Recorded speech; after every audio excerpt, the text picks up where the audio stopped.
Welcome to the Wide Awakening radio show with speaker, author, coach, and intuitive Jennifer Hough. Listen in while Jennifer discusses leading-edge information in this time of great awakening. Let go of what you think you know, lean in, and experience the journey with Jennifer Hough. Hello there! It is Jennifer Hough sitting beside a very big doink named Adam Lamb. So, welcome everybody. This is the Wide Awakening radio show, and we've got our technical nexus in the background, Robert Teichman. Thank you very much, Rob, for all that you do. And we've got Sonia in the background, and yay, Sonia. Man, is she anxious. And we're going to move a lot of energy today. She's anxious? The show hasn't even started yet. It did. Oh, okay. Yeah. But I mean, all right. Yes. Maybe I'm anxious. And my name is Jennifer Hough, and that very low voice is actually my alter ego, Adam. No, it's not. It's Adam. It's actually Adam Lamb. So, the host of his own show, actually, called The Inspired Masculine. But I digress. Let's talk a little bit about what today is all about. So, anxiety is an interesting thing. And we're gonna chat about why it happens, where it might come from, and I think you're gonna be surprised by some of the answers. And then we're gonna talk about some tools that might help you. Where we're gonna begin tonight is we're gonna talk a little bit about an activation that we do every week. That's basically a program. It's not even a newsletter. It's actually a program of, let's say, 3-minute to 5-minute videos that are, how do we language this? Basically, what happens is messages come through me, and then we take a video of those messages and we send them out weekly, and they pertain to whatever is going on in that week. And what it does is it shifts your energy and gives you better perspective and allows you to open up a little bit more. And so if you want to be a part of that particular program, it's thewideawakening.com, and you can go to the homepage and you can actually register for them in the upper right-hand side of the webpage. Oh, yeah. And I'm going to go over, as we do with every Wide Awakening radio show, one of the most recent ones. And that one is particularly about being interested in building bridges versus being right about your opinion. So the main quote for that particular activation was, "I'm more interested in building bridges so we can find our way back home as a species, back to compassion, back to understanding, the understanding of each other, and being willing to listen to each other. It takes leadership. It actually takes a real act of consciousness to make building a bridge more important than being right." It was interesting. There was someone on Facebook, and you remember way back when Meryl Streep made some, I can't remember if it was the Golden Globe Awards or something like that. And I remember posting it and thinking, wow, you can really tell that she's speaking her heart, etc., etc. And that was at a time where on social media there were a lot of comments politically. Still there's a few, but it's not like it was. But I remember two people actually making a comment that they were really upset because that's not how they felt. And my response to them, like what she had expressed, was not how they felt. And I said, oh my God, I'm so sorry to hear that. What is it in you that wasn't being heard? Because I would love to hear it. That's called building a bridge. Because otherwise we become divisive, and we really have to decide whether we want to be right that our opinion is right, or whether we want to actually come from more understanding. And for me, that age-old adage from St. Francis that says it's better to understand than to be understood. Seek to understand rather than to be understood. Because when you seek to understand, you're accessing, love and wisdom and compassion. So, all right. I just wanted to offer that I have an opinion about being right. Thank you for that. I don't want to be righteous about my opinion, but I do have an opinion about being right. Nice. I guess that's probably why I'm anxious, because when other people try to No. make me wrong. No. Are you trying to make me wrong right now? Yes. Okay. On a personal note, with respect to that particular message, I just ask everyone that's listening, and thank you everyone for joining the chat, and thank you for everyone who's joining the show live. If you know anyone that gets anxious or tries to control things or generally has this feeling of uptightness, if you know anyone like that, really you might want to get them in contact with the show tonight, because it's super nifty cool. So would you say people who are predisposed to being anxious, or someone who's like situationally anxious? Well, I think it can be either, right? Okay. Yeah. Yeah, it probably serve. I mean, there's some good stuff and tools and stuff that they can use. Yeah. So what we'll be talking about tonight is we'll share a couple of stories in our own lexicons. One that's around the underlying reasons why we might be anxious, why you might be anxious, why you've had anxiety attacks, why you might be feeling the feelings and you don't even know where they're coming from. Sometimes you do know where it's coming from. Sometimes you have it traced all the way back through your lineage. I have some of those anxieties traced all the way back through my lineage.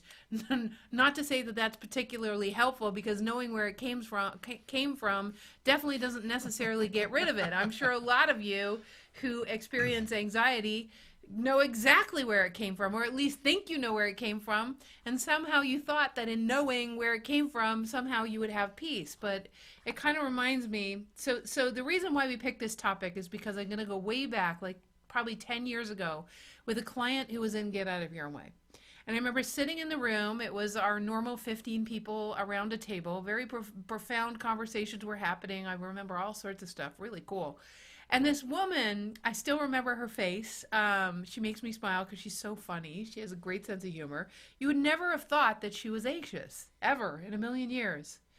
And she explained to me, I'm laughing, but to her, it definitely, I'm laughing because of the conversation that ensued, because we were all laughing about it.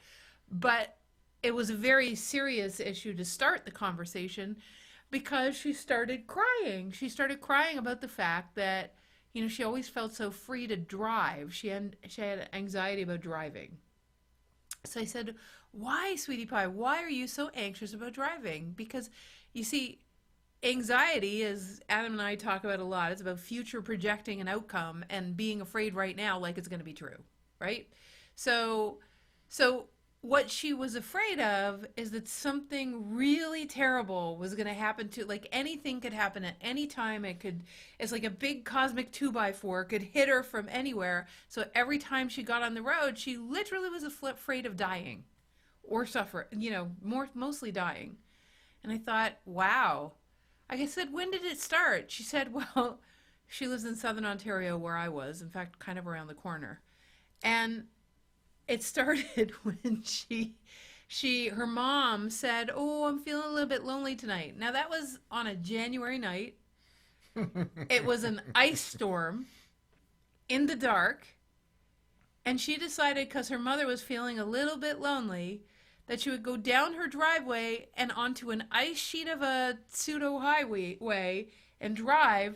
And within 5 minutes of her driving, her car flipped over. And that's when the anxiety started. I said, so then, ergo, you're anxious about driving in ice storms when the news and the radio station said that you should stay off the road, and you did it anyways. You see, that's you're anxious about ice storms and driving, right? She said, she goes, oh. I said, can you see that you collapsed your fear? She said, yeah. Can you see that in reality, if you were to be afraid of what was actually happening, I think most of us would be afraid of that. Or at least cautious. Yeah. Yeah. Or not do it, or be really anxious if we were in a car on an ice sheet. That. Right, just stop doing it. So she started laughing. She said, I can't believe for 10 years I've been anxious about driving a car, when actually the trigger for this, trigger for this is logically like I really shouldn't just drive in ice storms, because in reality I'm actually a really good driver. And I said, now let's extrapolate that. She said, okay. She said, sometimes I'm really afraid that a Mack truck's going to come from, on Highway 48 and just smack me, and I'll be dead. Which, I mean, in the field of possibilities, absolutely, that does exist. Absolutely. Like, it could happen. Yes, it could happen. But in the words of my father, and if my aunt had balls, she'd be my uncle, right? So in reality, and that's a shout out to the LGBT, whole community, right? Like, we're inclusive here. Fly that flag. Yeah, right. Mm-hmm. So, but the whole thing there is that you're afraid of if a truck hits you, you'll be dead. So the cool thing is you won't have anxiety anymore. And at the same time, you can be, so listen, guys, listen, everybody, because, I had to come, Adam and I were discussing anxiety for like hours today. Can I just jump in real fast? And I want to make sure everybody in the audience and those listening to the podcast understand, Jennifer and I are not making light of anxiety. Not at all. As a matter of fact, I knew somebody very, very close to me that had anxiety attacks and panic attacks regularly, and they're incredibly frightening.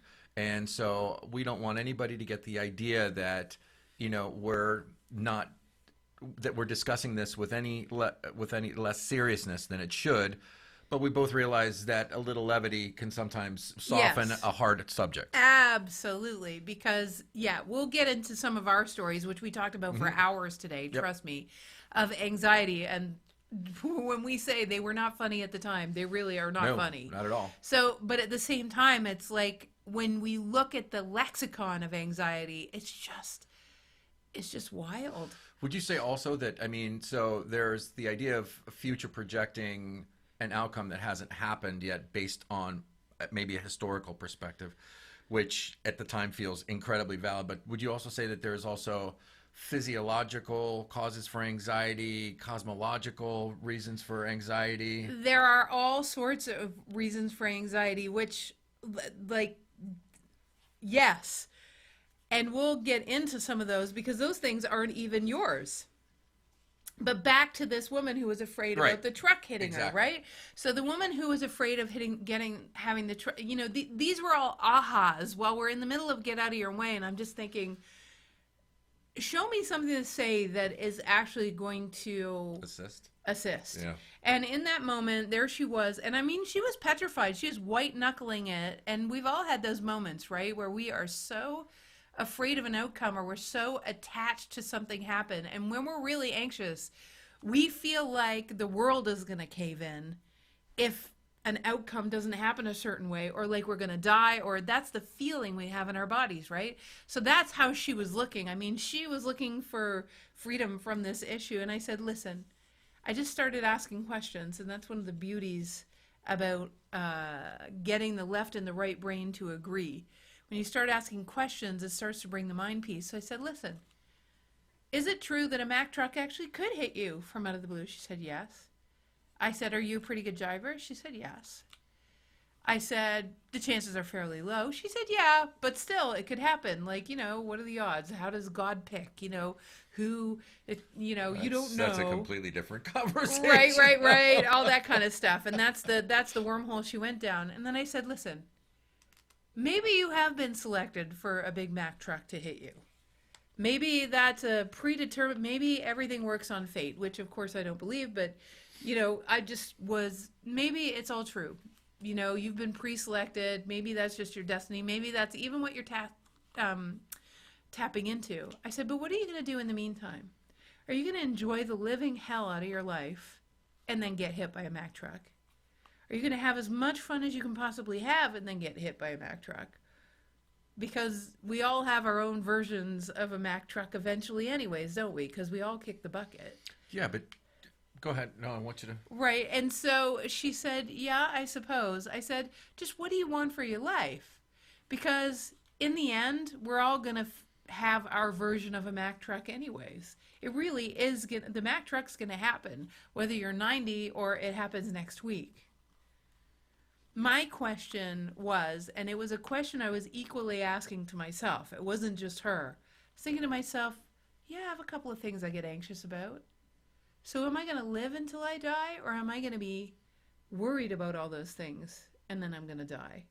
I'm going to do my best and then I die, or am I going to... And I go back to that moment. I anchor that moment because when I get caught up with things, I think to myself, even tonight, I thought to myself, you know, I had a client today who, if that woman didn't have reason to be anxious, I mean, she has reason to be in a Fetal position. in a fetal position under the covers, crying for. I mean, she's about 60 years old now, but man, what's happened to her was just ridiculous. She should be a walking anxiety attack. And so it's stories like this that actually give me perspective enough to realize that there are tools that are necessary. And in that moment, that's when I became inspired to collect the tools. Because I realized it's like everyone has a different tool that they need. Mm-hmm. For me, all I need to do is go back to that moment and go, truly, am I going to live until I die? Or that is all I needed. But everyone needs what they need. So for me, that's all it takes. But for other people, that's just too simplistic, or it doesn't hit the mark. So we're going to talk about like 5 or 6 or 7 other ways that you can access a way to be free. So are you suggesting that anxiety is something that can be reasoned with? Anxiety cannot be reasoned with. Because, I mean, when you're in the thick of it, that's the only thing you can think of. There is no way anxiety can be reasoned with. Right. Yeah. The best time to work on anxiety is when you're not anxious.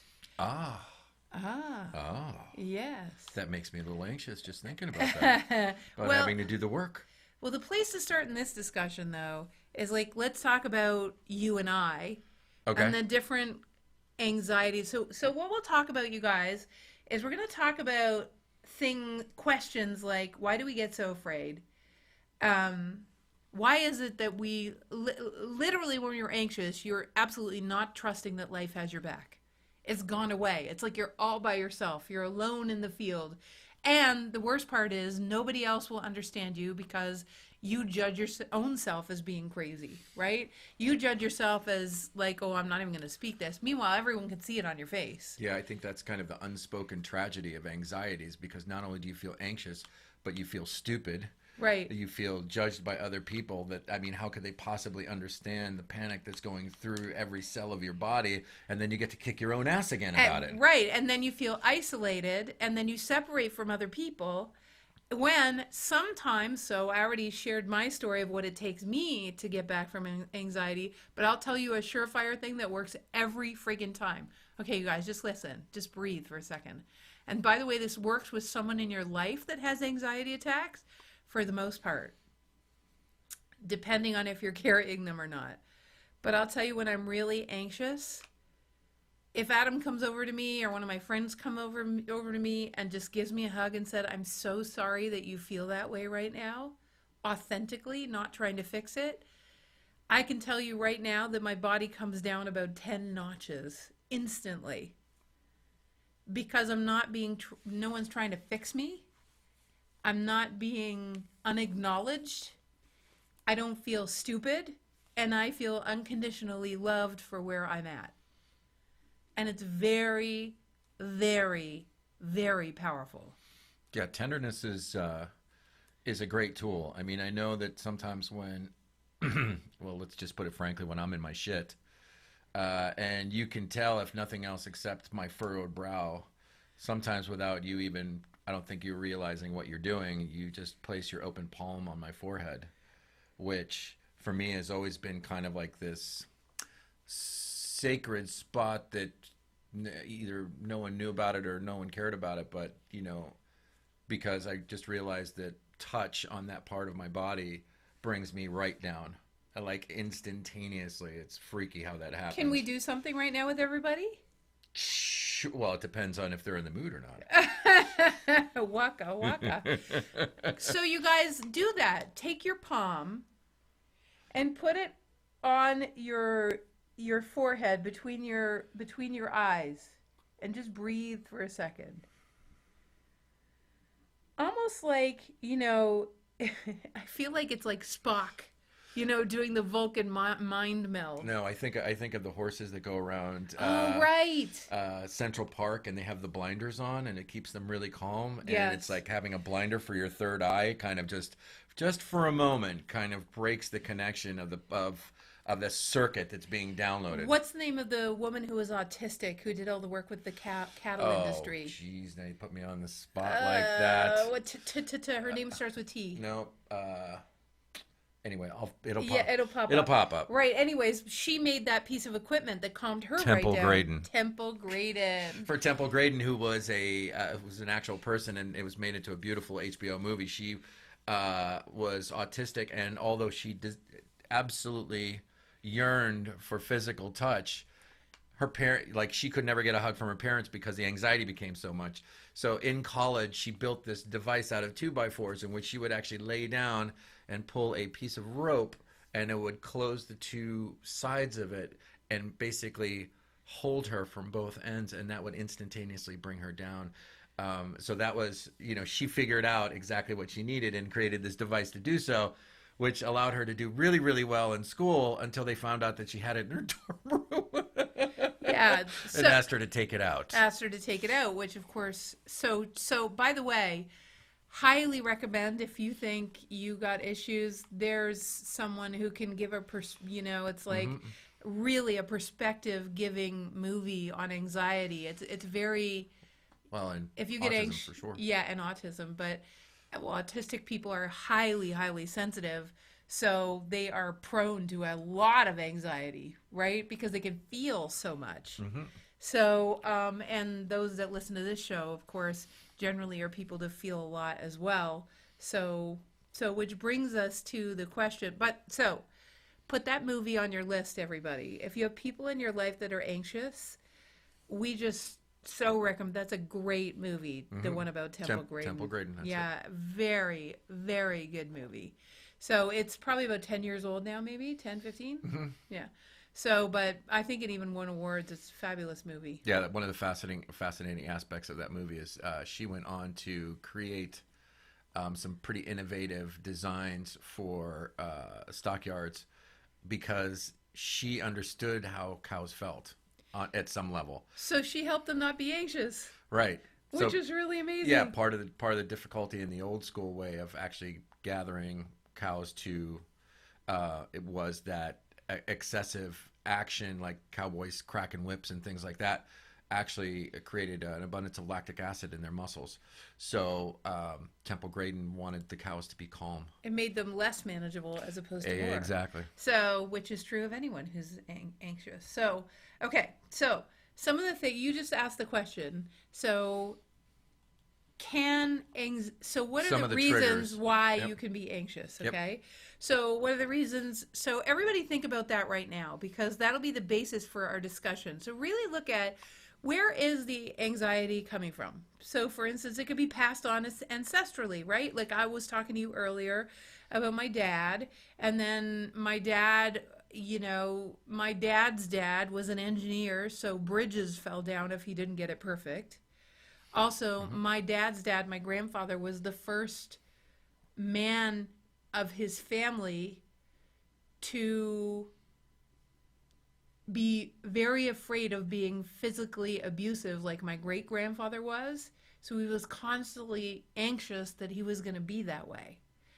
So he was trying to get fatherhood right, my great-grandfather. It was just like this. He was anxious all the time. Therefore, he drank a lot. Then my grandfather, my grandfather was a next level down, but he was also very anxious, and life was hard for him too. But his thing was taking care of his family because his father did not do a very good job of taking care of the family. So he was very anxious about that. He passed that on to my dad. But my parents, even though my dad was very anxious about it, my mom and dad did an amazing job of hiding when our family went bankrupt. And so even though they hid it, and I didn't know till I was in my 20s that it actually happened. I knew that we had to move to a smaller house. I knew all this stuff happened, but they never told us why. But I could feel the energy of it. Mm-hmm. And I, in my life, have been, previous to very recently, have been very anxious around taking care of people or making, I consider our team soul family. And it's like, oh my God, it would be like how a man would perceive a family if he was like kicking it old school and being the sole source of income, all that kind of stuff. Mm-hmm. And the anxiety I carried inside at certain times, okay, as long as the money's flowing, but when it would get past a certain point, I would just flip out. And I'm like, where the heck is this coming from? And I realized like it's an ancestral thing passed down. Generational thing passed down. And yeah. I'm thinking about my mother was an immigrant to this country. She married my dad, who was a U.S. citizen. And just reflecting on some of the turbulence going on now, I know entire families who came to the United States not understanding the culture, not speaking the language. And of course, people do this all over the world where they immigrate to countries where they don't speak the language. I think about the level of anxiety and stress that must exist in that household. And now it's kind of flip-flopped where there's anxiety and stress about, are they able to stay? And so there's real reasons why people should be concerned. However, when that concern turns to anxiety and stress, I know from my own personal bitter experience that actually hinders progress and does nothing to actually kind of spring the trap of solution and possibility. Right. So look at where anxiety could have come from for you. I mean, I'm thinking of clients whose mothers were extremely worried about how it looks to the neighbors. And even though that way of being makes no sense whatsoever to the daughter or the son, they still carry it on, even though it doesn't make logical sense. So here's the first thought of resolution. Something doesn't make sense, but you still do it. Is it because it needs to be fixed, or because you don't have a compelling enough alternative way of being? Mm-hmm. Just a question. What if it was as simple as finding compelling enough ways of being? So that's our first magical question. Okay, so the next thing is, it can also come from... I mean, it could be weather or environmental. But to go back to that, what I was talking about before is like, it could be, brother humanity or sister humanity. It could be the zeitgeist of the moment where, they talk about how the rage of the mob, or how easy it is to emotionally manipulate a population, where the anxiety goes throughout the entire population. But the question is really, whose is that? Yep. Is it mine? Is it yours? Is it the neighbor next to me that's feeling really anxious? Or, the police officer who pulls me over and is afraid that I might have a weapon in the car? Uh-huh. Those are very real things that happen. So how do you? Yeah, how do you pull down from that? And I think, again, that speaks to what you do every day to stay in your body and stay in your heart. So we'll get to that at the end too, right? Right. Like, you have to be prepared for the world, because there's anxiety everywhere. So if you're not being responsible for your own energy, it's so easy to get taken out, like especially when it's not even about human beings. Right. So this weekend, for instance, one of the things that went on this weekend was there was a solar flare. No, not a solar flare. There was a solar eclipse, and there was a new moon, which are both times for great, huge change. So everybody on the planet is affected by that, because it affects the fluids in your body, because it tides. It affects, like, your entire environment is flipped upside down. Full when you have moons do that? Full moons do it. Absolutely. New moons do it. So, there are solar flares do it, not in a woo-woo way. Solar flares literally emit extra amounts of radiation and photon packages of light, and your body has receptor sites for them. So when you get an infusion of that stuff and you don't have a perception, or you're not watching let's say the solar weather, you'll feel anxious and you'll think, oh my God, it just came out of nowhere. When actually, if you get those little solar reports, you'd be like, oh, that's what that feeling is. Isn't it funny when the mind has an explanation for the feeling you have inside? See, when you don't have an explanation, what happens is you flip out. When you do have an explanation, all of a sudden it's like, oh, a surge of photons. I got it. And it happens mostly it's the day after the solar flare and for 3 or 4 more days. And it really does feel like anxiety. That's what it feels like, a lot of change happening for absolutely no reason. And that's true. Yeah, but that rational explanation or the rational understanding usually comes after, like, oh, I was wondering why that happened. But again, it's still not helping to mitigate what's actually going on in your heart. The way to mitigate it is to actually go on one of those sites that actually shows the solar weather. So you're not advocating that, like, I'm going to obsessively, along with my New York Times, read the solar flare report every morning, right? No, you just get updates when you could just get flash. I mean, I could do that with my horoscopes too. No, but you can get solar flare, updates, and that does, you're so silly. Alerts on my phone. Oh my gosh. Not only do I have CNN, but now it's a solar flare. You're a doink. So anyways, so it can be things outside of us. It can also be, so for instance, the other day, one of our friends actually was doing this amazing clearing, and I knew it was going to be powerful, right? Mm-hmm. And so listen to this one, you guys. This is one of my favorite ones to be anxious about. See, it's not you that's anxious. Let me be clear. I'm going to say this again. It's never you that's anxious. You understand? You are a divine child of God who's a cosmic 3-year-old connected to source energy, who all they want to do is create upon creation. You have 75 trillion cells connected to the infinite wisdom that already exists.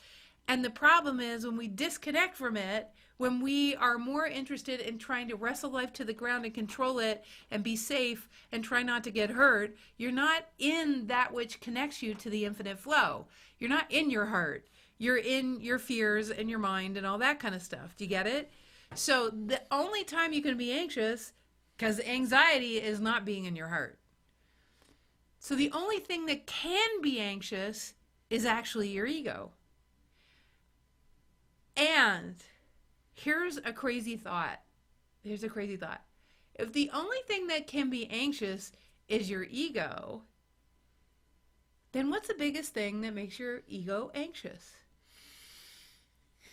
What do you think is the biggest fear the ego has? Either being right or being wrong. No? No. That something will happen or something won't happen? No. What's the biggest that it won't be able to live out its life's purpose. What's the second biggest fear a human being has? Fear of that there's only chicken on the menu? The first one is speaking. You're so funny. No, that's the second biggest fear that a chef has. Ah, exactly. No, I'm talking about a second biggest fear that a human being has. The first one is public speaking. Well, and it would be dying. Right. So what is the greatest fear the ego has? Well, the ego really thinks that it's going to die? Yeah, it's afraid it's going to die. See, as we wake up and we remember who we are, so if you're headed for some workshop, or, maybe you've done this with us, you've done some work with us, you're headed for that workshop and you got anxiety coming out the yin-yang, like you are freaking out, but it's not you that's freaking out. See, that's one of the best signs you're doing the right, it's not always. Sometimes we have reasonable anxiety. I'll explain that one, which is authentic anxiety. So, for instance, when Adam and I were driving on an ice-filled highway, actually, we did do this. And we were driving on an ice-filled highway with a car that had, rear-wheel drive and terrible tires.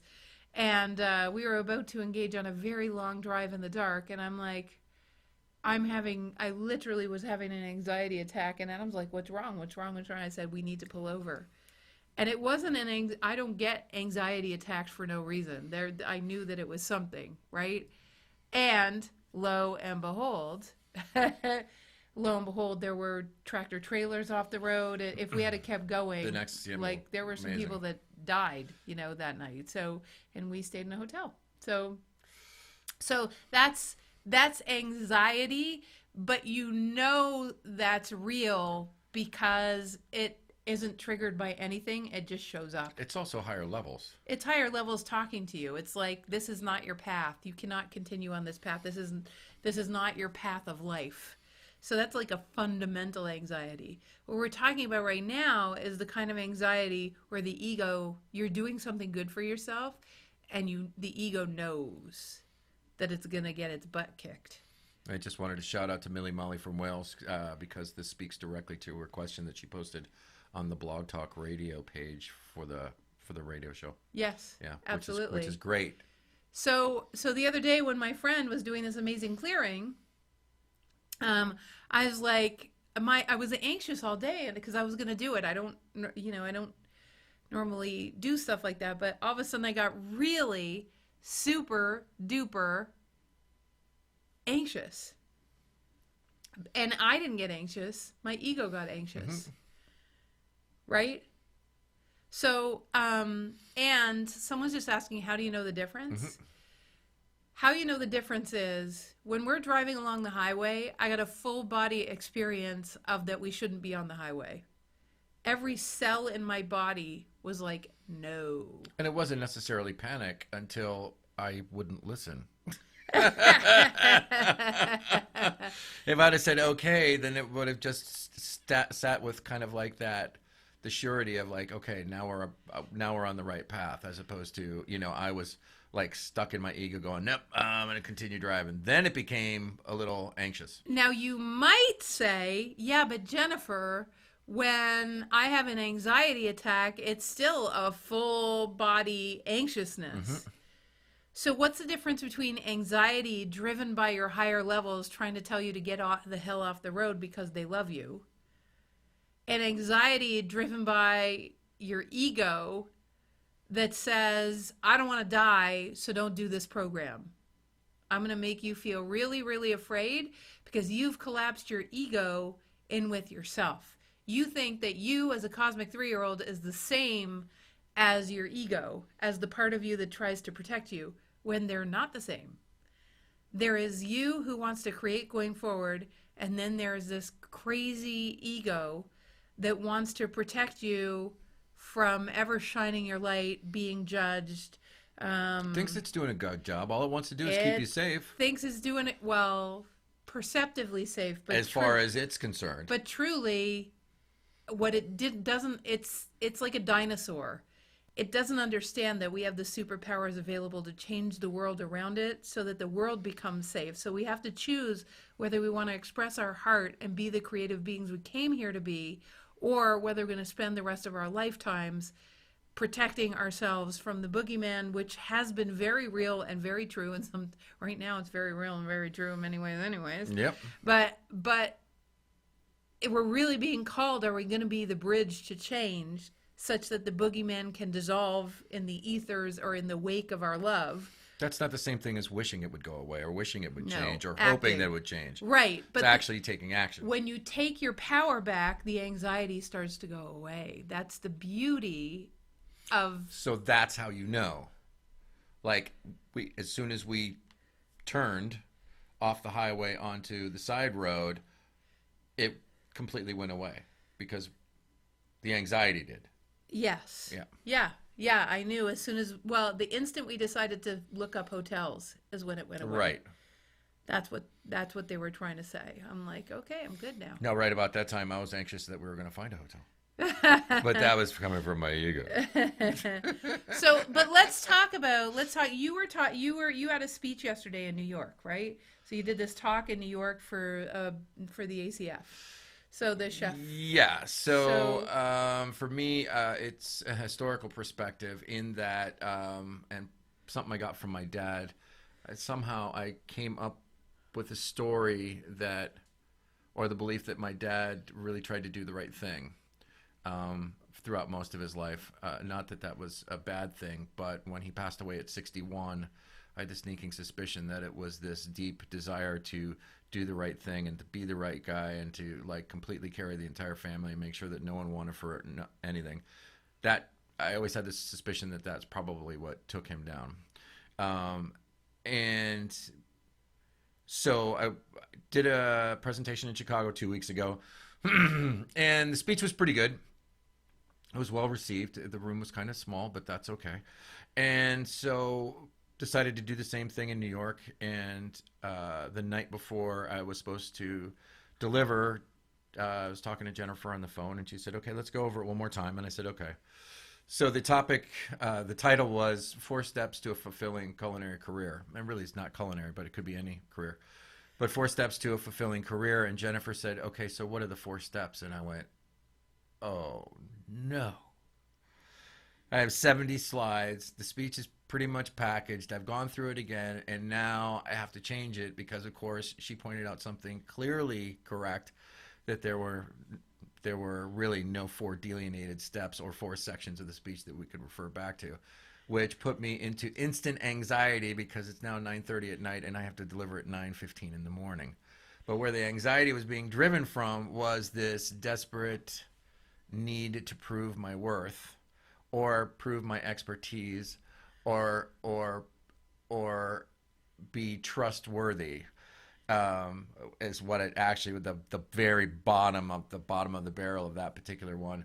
And of course, my anxiety was such that I couldn't even receive the assistance that Jennifer was offering because I made her wrong and the catalyst for me to have to change it, as if I needed to actually give my power away for her to tell me how to do it. The hysterical thing is that I could have sat there and I could have been really anxious about the whole thing, but I decided to undertake changing a few of the slides, and was pretty brusque with Jennifer and said, hey, listen, I gotta go. I gotta start working on this. And within about 45 minutes, I called her back and I said, okay, check this out. For me, taking action on actually doing that which presented, which was to change the slide structure and to kind of reformat the talk, for me, that got rid of my anxiety. My anxiety would have been exacerbated by me just sitting there and sweating about it. But let me ask you, was that because it's like, oh, now I can prove myself and now I'm trustworthy because I'm going to deliver on the promise? No. It might have started that way. It might have started as like, oh my God, I got to continue I got to make it right. So what shifted inside of you that you weren't anxious anymore? Well, to be frank, it was just a desire to play. I mean, this was a conversation that we had going over the previous 3 days, and again, it was kind of born out that I was still trying to do this. I was still trying to prove my worth, prove my trustworthiness, basically argue for my place here on the planet, when in fact that because I am here, that is evidence enough that I'm actually good enough. And so I just decided that I was just going to kind of share with everybody my story. And if anything happened from that, it would be a bonus. Yeah. And I ended up tearing up in the middle of it because I realized that really my time there was precious, because I could just basically open up my heart in the hopes that that action would be reciprocated by others. So it became about making a difference. No, it came about just sharing, like just being present. Because again, if I was trying to like, no, I'm going to share, and I'm going to do, I'm trying to be a love and assistance, because even that for me is a bear trap. You carry it. Right? That's a man trap for me. As long as I'm going to assist all the men in the world because they can't do it themselves. Like that is just, a bear trap makes me want to throw up in my mouth. From that energy, yeah. Right, exactly. But that's why I constantly have to be mindful and keep coming back. Totally get it. Like to have a touchstone by which, like you were talking about that conversation you had with the gal about the driving the car, right? Yes. For me, I have to come back to the touchstone that is by virtue of the fact that I am here and present. Yes. That I am good enough, and everything else from that is just play. And if I share my experience, I don't want to. Then it's enough. I don't want to work anymore. I've been working at being me for years, and I know that I'm the best version of me that's yet to appear, and I know that there's probably other iterations to come. But for me, that's really all I can do, is be the best version of myself that I can be. Understanding that the word best, again, is kind of a bear trap, because if I can continue to open up my heart and be present to what is now, then all the rest of it will happen. Because Yes. I've been able to collect way too much evidence that as soon as I start to mentalize it, it all goes to shit. But if I can open up my heart and just be willing to receive Yes. that which is already coming towards me, Yes. then I'm good. May I kiss you? Yes, you can. Thank you. Okay, so, and Carrie, great comments, and we will get to your comments because they're awesome. And, Well, can I actually talk about that for a second? Because I love that, because I've been we're very careful here at TWA to make sure that we never make anybody else wrong, or No. any other teachers or any other courses. But I have heard conversations about, the death of the ego, whether I've read it in some other books and stuff. And it doesn't need to die. well, I think that's not only does it not need to, how can it? Well, it causes resistance. Right. What we teach and get out of your way is that the ego just needs a new job. So in That's Get Out why of Your Way, that's why Success we and name it, Abundance, right? we just give it a new job. So it has a job that's not about protecting you and keeping you safe. We just morph it a little bit. And all of a sudden the ego is free to do what it does, and now all of a sudden you're free to do what you do.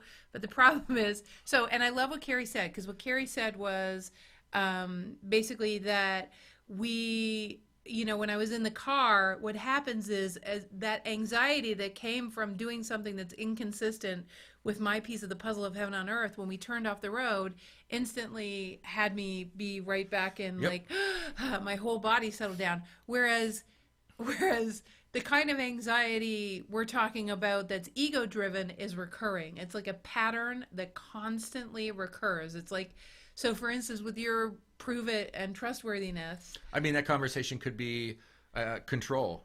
Got to have control. it would be the control of the money thing that I was Exactly. talking about I mean, earlier. it's and all it would forming. come up, it would be triggered every time the bank account would get to a certain thing, and then it was pay time and all that kind of stuff. So Adam, are you willing to be like what do we call it? What? I don't know what it is. The avatar? No, the guinea pig? What? Guinea pig. No. Guinea pig. Come on. No, guinea pigs need love too. I know. So where do you perceive? So I want to use this as an example because, like, I explained where my anxiety came from. It wasn't even my anxiety. It was my dad, right? And then his father, and then his father's father. And I'm sure it came from, and then you tap into the entire matrix of people who've ever gone bankrupt, right? So now it's not mine times like a million. So no, I mean, so if you're asking me where mine comes from, is it generational? No, more like, what's the decision? Like, when did that decision get? We got to understand that there's you, the cosmic 3-year-old, right? So this is just so important, everyone. I think actually it's fundamental to this discussion. Okay, because if we look at the basis of where anxiety comes from, and it can only be your ego because it is never you, and the biggest thing your ego is afraid of is dying, then anxiety is a form of self-sabotage by the ego that doesn't want you to fly, right? Because it wants to stay alive. And it doesn't want to change jobs because you haven't given it a new job yet, and it doesn't know the difference yet. No one's redirected it. Right. Okay. So if you imagine that we make shit up, okay? We make shit up earlier in our life about, like, in order for... So what I made up... So it's either a story you take on or a story you create. But wait. I want to make it really vivid for everyone because this is so powerful. Like, when I was little, and that happened with my dad, right? So, with that feeling that I have that made me anxious inside when all that was going on and we had to move and I had to go to a new school and everything, the decision I made is that big change is not good. Like, and that somehow, like, it made me quite sad, I remember, and it made me a little bit afraid. And I realized that I wanted to keep everything under control and not have big changes happen. That's where it started. I don't want to have big changes happen, and I know I can control it. I don't want to have big shocks. I don't want to have those kinds of things. So what I was always vigilant for is vigilant for the ways to keep everything stable and not go through big change, which of course is hilarious based on the work that we're doing now, because it's all about being in the flow with the inevitable expansion of, I mean, literally the only constant is expansion, which means it's change. So I would have been a walking anxiety attack if I had kept on that track. But you see, I made that up. And then in order to prove that I was safe to the universe, I had to live like I could control it. Here's the point. My ego made that up because it was out of fear. And then anyone who told me different, like, don't try to control it. Don't worry, the universe will take care of you. Anyone that would say that to me, I would fight. Yeah. I would fight that because my ego's survival, which I had collapsed into my own, was based on trying to prove that I could control things or something really bad's going to happen, which was ancestral, and I couldn't even name it. So it's very nebulous, and you couldn't put your finger on it, but that was all a game within my ego that kept me distracted from my life. It kept me totally distracted, right? So I want everyone to see this because it's interesting. You know, I always thought to myself, wow, I must have had a really big reason for being that, like, such a powerful. So anyways, so my question to you is, what did your ego make? Like, when did your ego make that There crap up? were all kinds, as I said earlier, you know, I believe that, you know, it's either a story you take on from someone else that's not yours, or it's a story that you make up. Get away, I'm talking now. And so for me, it was that, so the belief is that I am fundamentally untrustworthy. And that came from when I was 17, I was falsely accused of rape, and I lived underneath that scrutiny for about 15 years until the truth came out. But at the time that it occurred, no one was believing me. I couldn't, you know. His own family you wasn't. know, the whole, you know, no matter how much I protested, it was all falling on deaf ears and would come up from time to time and in casual conversation. But the fact is that, so I was proven to be unworthy. And so I spent the rest of my life trying to prove. Carrie said, "Oh, Adam, that sucks." It does. Yes, it really did, Carrie. And I'm not trying to gloss anything over, but just for the sake of time. So basically, what happened is someone asked about, you know, taking your power back or giving your power away. So giving my power away was number one, believing that they were true, that I was untrustworthy. The second place I gave my power away was to make them right about the type of person I was. Now, I didn't go out and commit other crimes, but I certainly, you know, dove headlong or head first into, you know, sex, drugs, and rock and roll. And if they thought that I was somebody who lived on the edge, then I was going to make them right again. So it took me about 30 years before I was actually able to full circle a lot of those moments. But even as early as, you know, last Sunday when Jennifer and I were out for breakfast, I realized that I wasn't trying to, I thought I was trying to prove myself worthy. But really, the question was, haven't I proven that I am trustworthy yet?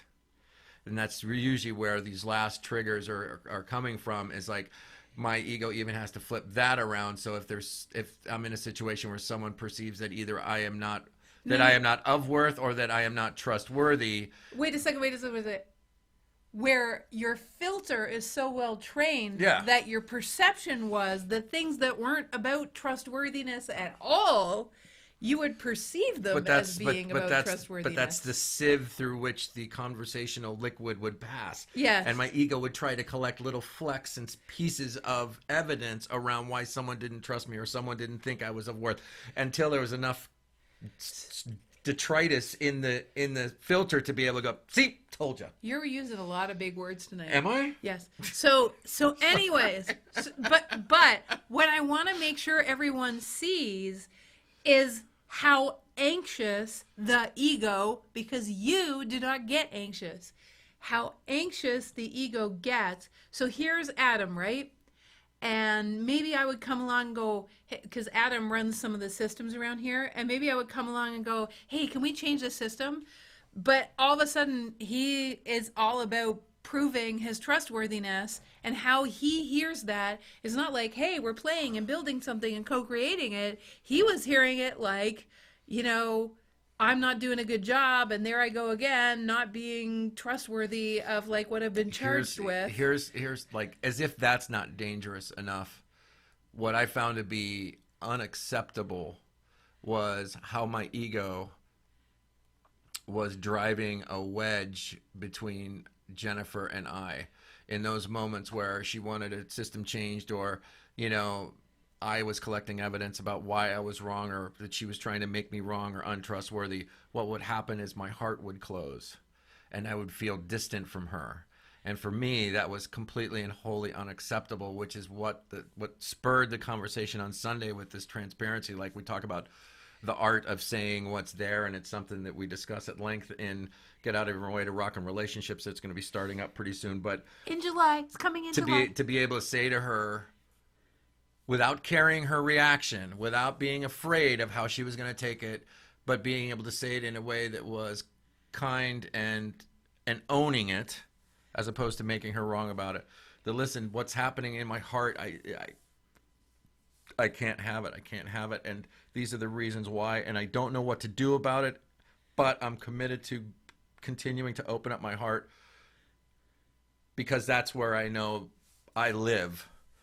And not only in this particular relationship, but in this world, connected heart to heart with her. And anything less than that, it's painful. Can't have it anymore. The contrast is so goddamn sharp. Yeah, it's painful. But we love each other so much. It's like the pain. So which causes anxiety. But you got to look at that. It's just so important. Just look and see. Make sure you understand that the anxiety is coming from the ego that made up a game to play called I've got to prove my worth or I'm going to die, basically. And what happens is, if someone's trying to say, but I don't want to play that game, you'll get really defensive. Or, but that game doesn't make sense. That's not the game we're playing. That's not me. You'll get really defensive. Or, but come over here. You'll get really defensive because your survival is based on the ego's survival is based on continuing playing that game. So when you start challenging the ego is like, I want to use two words that I don't normally use, but the ego is like, F you. But that's why you got to love it up. That's why you got to love the ego. I mean, one of Jeannie's sneakiest responses is, to make the ego right, and all of a sudden the ego shuts up. Yeah, Jeannie is our general manager, Brilliant. And she totally makes the ego right. I had never heard that before, and it sounds scary to me, but as soon as I actually agreed with my ego, all of a sudden, the wind comes out of its sails, or the steam comes out of the engine, and it's like, okay. So, tool number 2. When your ego says a Mack truck is going to come out of the mist. Yeah, out of the mist and just T-bone you. You say, yep, that could happen. You're absolutely right. Okay. Yeah, could be really scary. Might even hurt. And you're absolutely right. Yep. And so eventually you'll say enough to your ego and make it so right that you'll have to say, okay, this has no entertainment value anymore. Right. But tool number 3 is to ask the following questions, like, with that realization and grounded now, the question, especially when I was looking at the way I was being, like, to have that moment of clarity, the only thing that came after that was, and now what? And now what? Is there anything to do? Is there anything to do? Is there anything to say? Okay, if you're driving and you're worried about a Mack truck, okay, that's a possibility that it could exist. And then what? And now what? Well, I still got to drive. So I might as well drive. So here's the thing. So Adam and I are sitting at that breakfast, and that's what Adam said. We sat there, and we were both like in awe. We're going like, oh my God, that's huge. And then Adam goes, okay, I just got to let this one sink in. And I'm like, because he asked himself, is there anything to do? And he's like, yeah, let it sink in. Like, nothing. It's to let it sink in. Yeah, don't run away from it. Don't deny it. Don't try to argue it away. Just let it be. Let it marinate. Yep. Let it just marinate, because once you bring the dark into the light, which seems to be happening a lot in this general vicinity of the planet right now, bringing the dark into the, So wait a second. Wait. Seen. No, but wait a second. So are you saying bring the dark into the light, or are you bringing light to the dark? Can you actually do it? Either way. But can you actually do, like, think about going into a darkened room. Can you bring the darkness? Vote the dark into the light. Oh my God. So yeah, you can bring the dark into the light. Absolutely. You Metaphorically speaking, is what you're saying. Absolutely. It's like, let it be seen. So, for instance, in my tenacity, because I can be a real pain in the ass when I see stuff, I can just poke you and poke you and poke you till the dark is in the light, right? And then you have to bring the light to the dark, because otherwise the dark will just be like a very scared animal that wants to back into a corner. I don't know about that. You're so funny. Pokey McPoke. Pokey McPoke, right. So, I just want to see what Sonia asked. Groovy Can you go tools. up a little bit? Yes, I can. Sonia asked something brilliant as usual. Yes, very powerful. And what she said was, hey, way Momo. up, Love way you, Momo. Up, way up, way up. Going. There we go. Before that one. Yeah. So, up. If you're trying, you're very McPoke. Okay. Well, she keeps posting. Oh, no, it's okay. So, there. How do you really... Oh, no, that's not it. Did that. No, go up. It's there. How do I take my power back? And what do you mean? So it's like we just talked about how you take your power back. So how you take your power back... Are you anxious that you need to control this show? No. Okay. Oh, you're so funny. I just wanted to check in. No, you doink. Because I could poke too. I could do a pokey you poke can poke. do pokey poke poke. So, yeah. So you're taking your what it means to take your power back is actually to take your cosmic 3-year-old's power back. Right. You can't wrestle the ego to the ground. It doesn't work. It's just getting back in your heart. And you can't make others wrong for it, because ultimately you got to be responsible for your energy, your resonance, your magnetics. Tool number 4. Tool number 4. Find someone in your life that does not engage your anxiety or your ego, who will see the truth of who you are and give you a hug or listen from neutrality while you explain what's going on, and you don't try to fix it.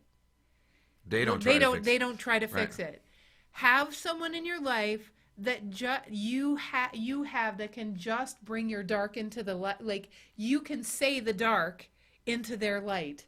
And by having those ears of love, you just get it said and it disappears. Adam and I do that all the time. We call those moments. We have a code word for the moments. We call them Mazatlan. It's just a safe word. It could be anything. Could be salami, elephant. Whatever. It's an elephant moment. You just use your so you have a friend that you can have those moments with, and when you say, "Hey, I'm declaring a lemonade moment," and they go, "Oh, so you just want me to listen with how much I love you while you just spew out what your ego wants to say right now." Yes, I am ready. I'm in my heart. You go, girl or guy. You just say whatever you want. And you could go on for a half an hour and they just go, oh, I totally get it. I totally hear you. Not condescendingly. They really hear how you could feel that way. And by the time you finish, the steam is pretty much out of anything that would cause you to be anxious. At least that really works for me. So the question is how do you know that person? Like, it could be, like, if you have coworkers or other friends, how would you actually know that that's a person you can...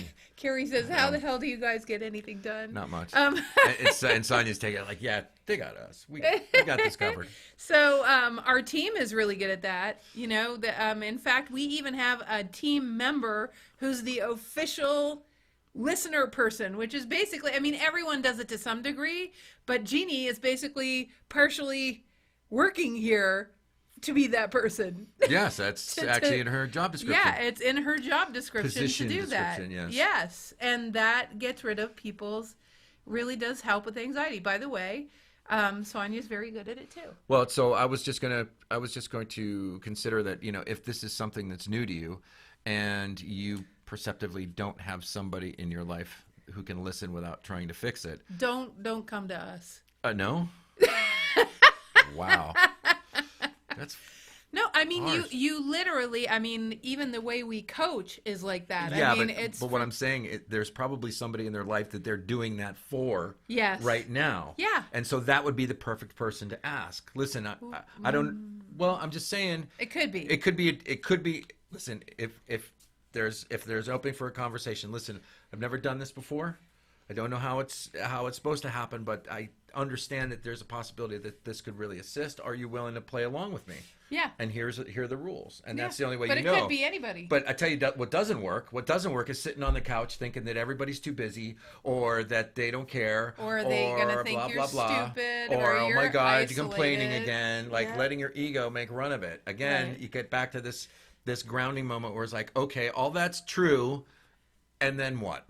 You know, it reminds me of, you know, there are people who, you know, I've worked with in flight school as coaching clients, and I know part of the job is actually to dissolve and bring that dark into the light without, I mean, I love that. I think that's one of my favorite things is just total non-judgment, just complete inclusion. I mean, I love that. I love that. I think that is so powerful, that the power of unconditional love is just ridiculous. It's ridiculous. I was riding in this New York subway this morning from 7th Avenue to Queens to Jamaica Plains, and it was rush hour, and it was pretty full. And I kept looking around, and there were folks of all shapes and sizes and colors and temperaments, and I don't know what came over me, but everywhere I looked, I saw 13 and 14-year-olds. I mean, there were folks that were a lot older than that, but I was actually viewing them from a purely humanistic standpoint and realizing that, you know, to a large extent, we're all 13, 14-year-olds, just kind of gangly and awkward and not sure of our own skin, trying to make our way through the world, you know, not really sure of what's going on. And the other thing, so I felt this huge well of love come out. And then on the backside of that, I perceptibly felt just how frightened some of them were, which was almost overwhelming. And the only reason it wasn't overwhelming is because I didn't try to control it, change it, or mute it. I just let it pass right through me. But it was a really special moment, and one that I don't know how to replicate, but I am looking for that resonance again, because I know of any other time in my history, I would advocate finding the humanity in just about everybody more. Yeah. Yeah. So one of the things so there's a few more tools we have, and then what we're going to get into, I just want to make a report, I want to kind of do a shout out about a scientific report I just found, because I love the science of spirituality. I love the science of emotions. I love how that works. We both do. And so there's just a few more tools to mention, and then this really cool awakening science on DNA that is all about how emotions actually affect your genetics. It's just so super cool. And then we're going to do a final activation. Sure. So some of the other tools are, for instance, Adam, what do you do to get back into your heart? I think it's really good to make a list of things that you can do to get back in your heart. Okay, so we make the list when we're grounded and clear, so that we can undergo maybe a practice or a discipline of continuing to come back to our hearts. Yes, and it begs the question, how do you know when you are in that ego? And the way Wait, let me try that. But Jennifer, how would I know when I'm in my ego? Well, thank you, Adam, for asking. That was quite a genius question. I'm so glad that you asked. Thanks, I came up with it all by myself. May I? All right. So, how you know you're in your ego is that you feel contractive. You don't feel expansive about life or about anything. Life doesn't feel expansive. It's in your cells. How you know you're it's like you want to pull away from life. Contractive feels like that. Okay? So now, having said that, we're going to make a list, and we make it when we're feeling expansive. And the list is filled with things that make us, So, what are things that we do, sweetie? Or you do, and then I do, and then we do. Well, I mean, I've said it before, and I'll continue to say it. An activating place for me is... You can steal our ideas, too. Okay, go ahead, sweetie. Momo, I totally get it. Mo's talking about, feeling the sun on her skin, how that actually... So she says, yep, sun on her skin. So I just want to kind of loop it back into this realization that if I am anxious, it means that I'm out of my heart. So if I have some practice and discipline, or at least practice around what gets me back into my heart, then there may be a moment where I can actually shift. Access that. Right, access it and bring it back. Right, so what's your list consist of? So my list would be a hot tub, streams or running water, also beneficial for going pee. Yes, thank you. Funny movies. In particular, I can kick it old school and say The Three Stooges. Another one for me is singing loudly. I did it today all the way back from the airport. I sang really, really loudly and looked really weird as people were driving past me. Cool. But not as weird as the dude we saw the other day with the full face tattoo. Oh, that was wild. Yeah, that was totally So those wild. are some of the things that get me in my heart. For me, it's things like climbing a tree, going for a walk in nature, for sure. Definitely being by a stream, like running water, definitely does it. Puppies, babies. Puppies? Oh my God, dogs of any sort. Puppies, Oh, that's true. Babies, dogs, anything. And funny movies. Yeah, for some people it could be massages, manicures, pedicures. For some folks, great music. The physical, making love actually opens their heart even more, activates something inside that crystalline grid that is their body, so that they can. At very least, they'll forget about what they were anxious about. It's true. But right? the question is, how do you start? I mean, someone's anxious. Do you try to, just Like do you the neck maybe, or the earlobe? Is that the way? Because you can't just go full gonzo on that. You got to kind of bleed into it, right? And maybe it starts with a hug. A cheeseburger or something? You're so funny. Okay, so those are some of the tools. I mean, those are a whole bunch of tools, but number 5 would be the list. So, and of course, in the long run, you've got to do the work, because really, in the long run, which is being responsible. It's being responsible. In fact, one of the things that's part of the work, there's a free thingamadoogie that we have. It's called the 7 Steps for Becoming a Living, yeah, you like that? A living magnet to a wildly abundant life. But there's 7 things that Adam and I actually do. There's 7 things we've integrated into our life, and I put it together, and it's free. And everyone can have it. It's cool. It is cool. And anyone can have it. How do they get it, Jennifer? How they get it is they go to thewideawakening.com/7 steps, the number 7 steps dash abundance /7 the number steps dash abundance. Okay. And send it to your friends, because I'm telling you, it saved my life. It really did. It made a huge difference doing these 7 things. Thanks for playing our game today. We have some lovely parting gifts for you. Big doinkosaurus. Okay, so now I want to talk a little bit about, and thank you guys for all your comments and questions in the chat room. Thank you. And I want to talk about the science, and I don't know what it makes you think of, but it's very, very cool. There was a scientific study that was done recently. It's new research, okay? And it's about DNA. And the science is just absolutely shocking. So what they did is they took some DNA from a subject, and they put the DNA from the subject in another room in the building. And when the subject was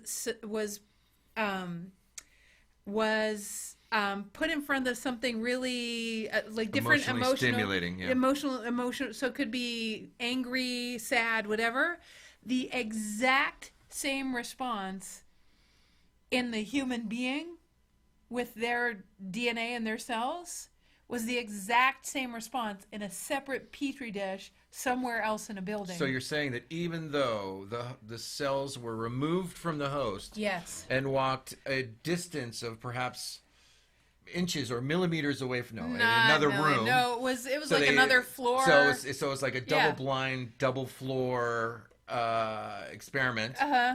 Where the cells in a petri dish could not see what was happening to the human body over there. Do you know what happened when they were exposed to anxiety type things or angry type things or lower frequency like shame and all this kind of stuff? The DNA actually 400s. constricted. So we talked about when you're. So this is what I love. You're in connection when you feel expansive. Literally what they proved here is that your DNA is part of you having the feeling of expansion or contraction.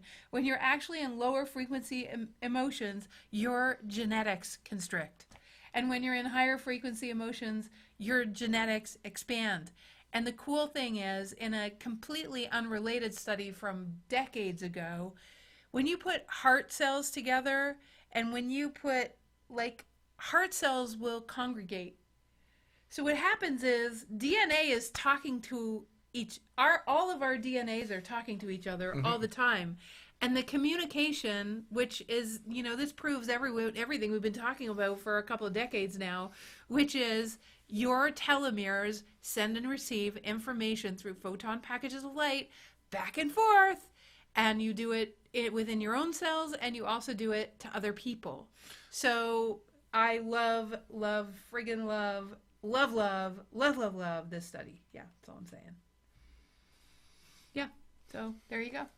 So, I just wanted to. Yes. It's also chemical, right? What? It's bioelectrical and chemical. Yes. Messaging. Yes. Yeah, absolutely. But clearly, in this study, since they were two separate bodies, they couldn't communicate in any other way except energetically. Right.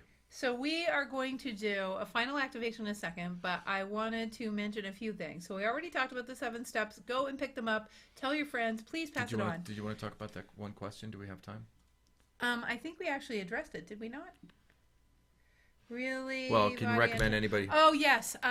Someone here asked about recommending how we can really understand what the body is trying to tell us. And we actually have a technique for that. She asked, if you really want assistance, you can come to someone like me. You can come to people who see what's going on energetically with you, who have a background in biology, for instance, and I can help you, right? So that's one way. If you wanted to do it yourself, we have a tool called the Essence Technique. I believe it's in our store at thewideawakening.com. And I will wait for the upgraded version of that for a couple of weeks. And if you were in Get Out of Your Way, you actually got it as a bonus for free. But the Essence Technique is very, very powerful at assisting you to be able to interpret your greatest guide. And your greatest guide is actually your body. Yeah, and I think it's really important to stress the point. It's yes, there are some situations where you need some outside assistance, someone that perceptively, can see the trees and the forest. But it's also important to understand that the majority of our work is about you being your own guru and giving you the tools to be able to, for lack of a better word, self-diagnose and do what works for you. No one else is going to know that except for you. Yes, absolutely. So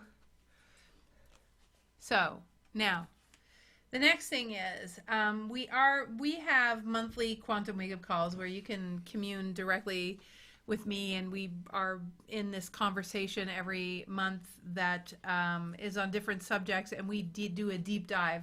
And we're actually almost in a group coaching situation. Very, very powerful. Those are called quantum wake-up calls. The next one is March 9th. March 9th. So that's coming up at 5 p.m. And it is password protected because it is a program you have to pay for. But you pay for a whole year, and it's called What is Awakened Love and How Do We Experience It? So who's going to be on that one? I don't know. I bet you Wow. we'll be talking about that, sweetie. Okay. And next month, the Wide Awakening radio show is a possible quantum history of humanity. Like, what really went on in humanity that we would so forget how magical we are? So that's what we're talking about next month on the Wide Awakening radio show, which is usually the first Wednesday of every month. April 5th is the next one. Mm-hmm. Okay. Right before we go to New Zealand. I know, I'm so excited. Okay, well, at least you're for sure going to go. Yes. Okay. All right. So let's do our final activation here, everybody. Would you like me to? No, you can. So everybody, and thank you, Sonia, for your kind words. Sonia's just saying, I so appreciate that about you, Jennifer, that you've taught me how to do, how to really feel the messages in the body. Yeah. How to listen to your own guidance. Yeah, absolutely. Yep. Okay, kids. So everybody breathe. Let's just do an activation around... Let's just do an activation around the peace that we could access. The peace that we can access in our body. So everybody breathe for a second. The entire universe, without any involvement of your own, is creating upon itself in perfect flow. Worlds are becoming, worlds are disappearing, solar systems are becoming, new species are becoming, wormholes are opening up, creative vortices are being created, the universe is joining you in projects and endeavors, ideas are blossoming, children are waking up, and you are a part of that expansive universe. In fact, you are more that than anything else. From that place, there is only, how can I play more now? How can I live more now? How can I be alive and feel more connected now? How can I emanate more love now? How can I have more fun now? How can I enjoy now? From that place. And then, of course, we've lived not that. The surrounding planet of civilization, of human beings, has been afraid. But the fear is not the reality, because the reality is even the fear is made of the same love. You see, even the fear was manufactured through love of how do we protect ourselves. So the ego loves us enough to figure out how we can protect ourselves. The interesting thing is, as the paradigm shifts, we're returning back to the flow. So our hearts are becoming even more important than they ever were, because the heart is now creation's megaphone. The heart of every cell is creation's megaphone. Photon packages of light are being received by the heart of every cell, and every cell is emanating out the truth of who you are. And those photon packages of light travel around the world 7 times in 1 split second. So every shift, every action, everything you do to create upon creation, have fun, expand love, emanate more light, is affecting the world 7 times in 1 second. You are so powerful. It is a quantum universe that lives in fractal existence. You affect every single dimension. If that is how powerful you are, ask yourself, do I want to spend the rest of my life figuring out reasons why I need to protect myself? Or do I want to spend the rest of my life actually figuring out how I can emanate more of the truth of who I am, given that one person could change an entire planet? And I know I'm not alone. One person could change an entire ancestral history. One person could alter a village. One person can change a family. And all it takes is truly the choice, the willingness to learn what there is to learn in order to master the skills you have as a bridge builder. Because imagine a world where you had such confidence that you could build bridges wherever you went. Would you even have any interest in protecting yourself anymore? Would there even be a reason to be anxious? if you knew how powerful you were. Future, imagine that, like it is a reality out there in other dimensions. And pick up on the future imagination of the future dimension of you actually being that being, where truly you are that powerful. Now bring it back to your now and see how your body is. With your heart wide open, with your willingness to dance with anyone, and feel the peace that you feel in that expanded knowing, in that future dimension.